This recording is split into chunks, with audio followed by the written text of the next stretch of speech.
So there is a clip of Joe Rogan that is making its rounds around the right wing sphere on Twitter and YouTube and all that kind of stuff.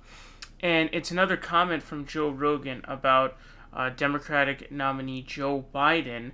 And Joe Rogan has been very critical of Joe Biden. He's been talking about how Joe Biden is clearly mentally compromised, which I think is a really big issue that was not taken seriously during the primary at all, and that was pretty ridiculous.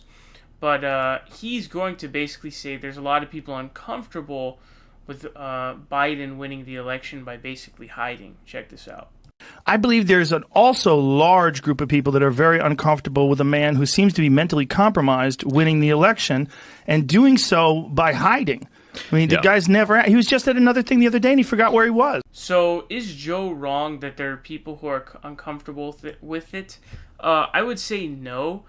There definitely are people who are uncomfortable with it, but I think that it's not going to matter at the end, because people just hate Donald Trump so much at this point, and Trump has been so incompetent towards the second half of his term, and he has basically proven to be entirely incompetent with the COVID response as well as the response to the George Floyd protests, and voters' opinions sort of show here. And so unless something really magical or, something crazy, some miracle for him happens, he's pretty much over now. All of the polls have him getting completely destroyed at this point. So he's basically got no chance. And so for Biden, from his campaign's perspective, that's what he's going to do. He's just going to hide, and he's just not going to say anything, because anytime he says literally anything, he just completely brings down his credibility. And so we saw the interview yesterday on Yahoo News where he's flipping on the reporter asking him about a cognitive test, and it's so obvious his response that he's not there at all. And it really is unspeakably disgusting that Joe Biden is the nominee, and that's something that was really still to this day baffling to me, and it'll always be baffling to me. You can't even pick somebody who even has any sort, you literally picked someone who clearly has cognitive decline and dementia, and it's insane, and it's to the extent where he can't even give an interview without severely fucking it up, and that will be something that I'll always remember, and I still can't believe it to this day. But this group of people is not going to be enough, especially because there are people who aren't going to have someone to vote for unless they're going for Trump. But at this point, Trump is so dumb, he's alienated a ton of Republicans, he's motivated a lot of disenfranchised or otherwise unmotivated voters in the Democratic Party, because now you've got people who, even during the George Floyd protest, probably aren't even voting for the Democratic nominee because they're like, this person sucks. But he's motivated those people to go out and vote.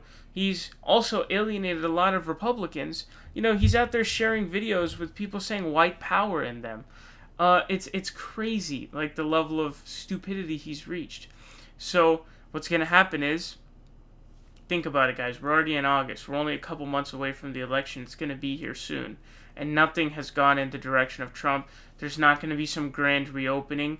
No chance. In fact, he's, to this day, continuously, he's just continuing to implode. And so he's got no chance now. He's made his bed. He's going to have to sleep in it, because all he had to do was not be an incompetent moron. But that's exactly what he did. So he's going to have to sleep in his bed now, because that's what he made. He has completely failed entirely.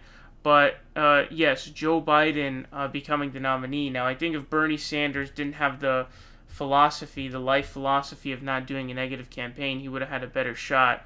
I mean, when you think about it, Bernie Sanders doesn't negative campaign. He doesn't like negative campaigning.